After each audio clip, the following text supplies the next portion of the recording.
Carrie Chenier arrived in Elliot Lake with her husband and children in Canada's centennial year. In 1967, the town was pretty well boarded up and most of the mines closed.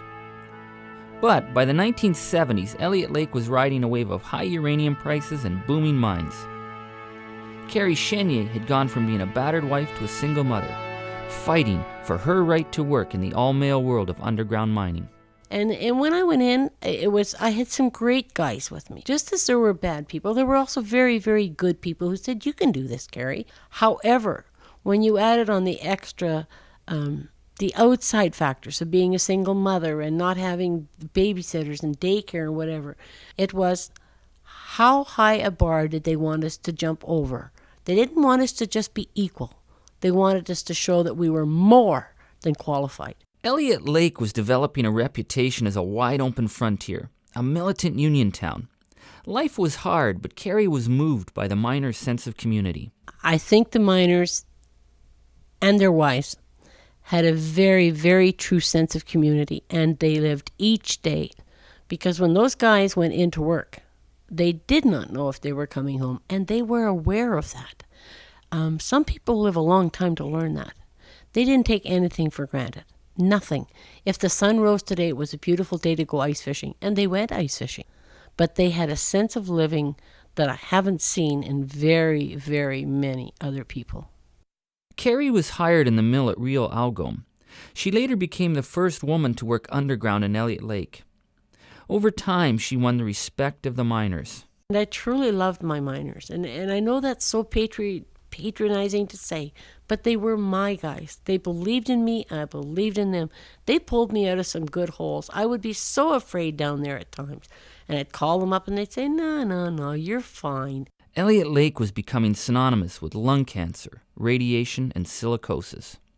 And perhaps because she was a woman in a world of men, Carrie became a mother figure, someone whom the miners could turn to for support when they became afflicted with those deadly underground illnesses. I was working on the crusher, and I started to learn more and more and more about occupational disease. And the guys would come to me on their lunch hour. They would come down from all the levels of the mine to the level where I worked on 4200, which was the second last level of the mine. And I'd hear the jeeps coming, and I'd go to the lunchroom, and they'd sit there and they'd tell me about their dad or so-and-so had died, and, what could I do? And I'd do it from the lunchroom.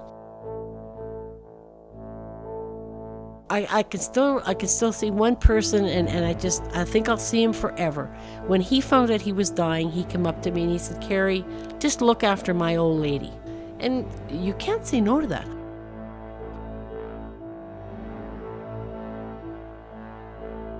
I dealt with one woman, and she had 4 children. She lost her husband when he was 39. She went home and trashed her whole house after the funeral. The anger was so intense, she didn't know what else to do. And talking to her one night over bingo, I said, "But surely you filed a claim?" And she said, "No." And I said, "Well, you come and see me tomorrow." Within 12 weeks, she had her benefits in her hand.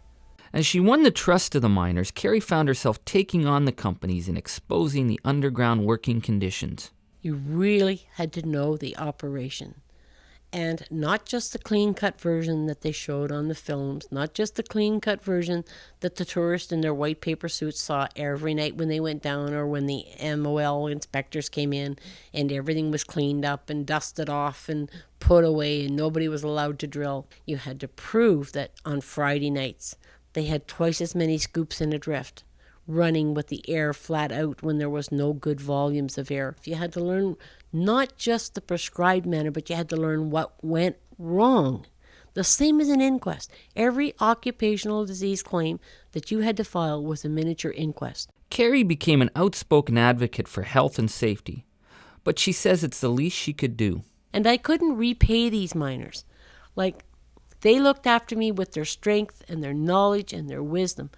The only thing I could repay them with was my ability to read and write and trust and get to the bottom of their disease. And that's what I did. They gave me that confidence, and I've carried that to this day.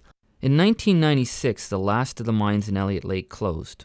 Over 4,000 miners were laid off. many were scattered to industrial outposts across Canada. Carrie Chenier says it was like breaking up a family, and she had to move as well. Elliot Lake has since recast itself as a retirement community.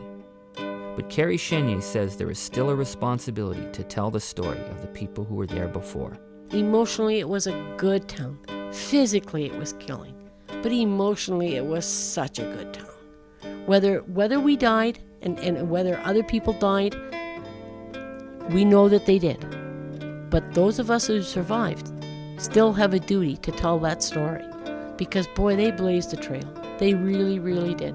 They did so much good work in that town. It's unbelievable. When you go back and you look at the donations, the money that was raised, the miles that were walked, the hospital that was built, everything in that town that people enjoy today, they owe to those miners.